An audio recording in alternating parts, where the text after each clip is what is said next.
তাহাজ্জুদ নামাজ আদায় করার উদ্দেশ্যে মসজিদে প্রবেশ করেছিলেন এক যুবক।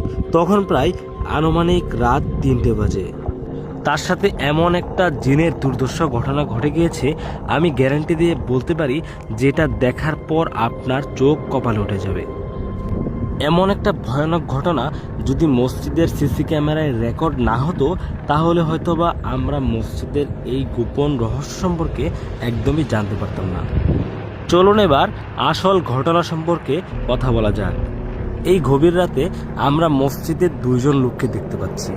একজন শুয়ে আছেন, তিনি হলেন মসজিদের ইমাম সাহেব। অপরজন ব্যক্তি মসজিদে এসেছেন তাহাজ্জুদের নামাজ আদায় করতে। এতক্ষণে তিনি 2 রাকাত তাহাজ্জুদের নামাজ আদায় করে ফেলেছেন, কিন্তু এক পর্যায়ে তার হাতে আমরা ফোন লক্ষ্য করতে পারছি। আসলে এই গভীর রাতে তাহাজ্জুদের সময় মসজিদে ফোন ব্যবহার করাটা কতটা যুক্তিসঙ্গত। তিনি সম্ভবত মসজিদের ভিতরটা তার ফোনের ক্যামেরা দ্বারা ভিডিও করছেন।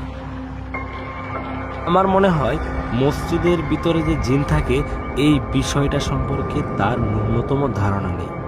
আমরা অনেক সময় মসজিদের ভিতরে গিয়ে এমন কিছু ভুল করে ফেলি, যেই ভুলের মাসুল আমাদের জীবন দিয়ে দিতে হয়। ভিডিওটি না টেনে দেখতে থাকুন, আসল ঘটনা এখনই দেখতে পারবেন।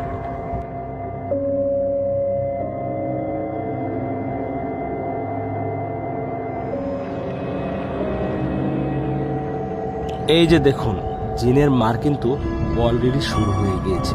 তার গালে কোনো একটা অদৃশ্য শক্তি সজোরে আঘাত করেছে, কিন্তু সে এই বিষয়টা বুঝতে পারছে না তার সাথে এটা কি হচ্ছে।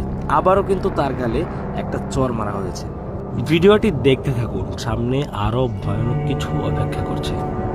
জিনের মায়ের খাওয়ার পর সে কিন্তু একদমই বোকা মনে গিয়েছে। আসলে তার চোখের সামনে কিছু নাই, অথচ তার গালে কোনো একটা কিছু আঘাত করছে। সে এটা বোঝার জন্য সামনের দিকে অল্প অল্প আঘাতে শুরু করল। এই যে দেখেন, জিনের মায়ের কারে বলে এমন এক চর দিছে, যে চরের আঘাতে সে মসজিদের ফ্লোরে যায় পড়ছে। এখন কিন্তু মোটামুটি অজ্ঞানের অবস্থা। মায়ের আঘাতে আর ভয়ের কারণে সে কিন্তু বর্তমানে খিঁচুনি শুরু করছে। দেখেন, মানে উঠে দাঁড়ানোর মতো কোনো শক্তি নাই, মুখ দিয়ে কথা বলার মতো কোনো শক্তি নেই। এর খিঁচুনির আওয়াজে কিন্তু ইমাম সাহেবের ঘুম ভাঙছে। ভাঙার পর দেখেন, মানে হুজুরা কিন্তু অবাক হয়ে গেছে যে লোকটার সাথে কি হলো। এতক্ষণ পর্যন্ত হুজুর তো বিষয়টা খেয়াল করেনি। যখন দেখতে পারলো যে এই অবস্থা, তখন হুজুরও এক প্রকার মানে বাকরুদ্ধ হয়ে গেল যে কি করবে এখন। এরপর দেখেন হুজুর একটা বুদ্ধিমানের কাজ করে, যার কারণে কিন্তু লোকটি মোটামুটি বেঁচে যায়। তিনি কিন্তু আজান দেওয়ার জন্য চলে গেছেন সরাসরি। দেখেন আসলে এলেম কতটা গুরুত্বপূর্ণ। আমরা সাধারণ মানুষ মসজিদে গিয়ে যদি জিনের খবরে পড়ি, তাহলে আমাদের যে কী অবস্থা হবে আমরা আসলে বলতে পারি না।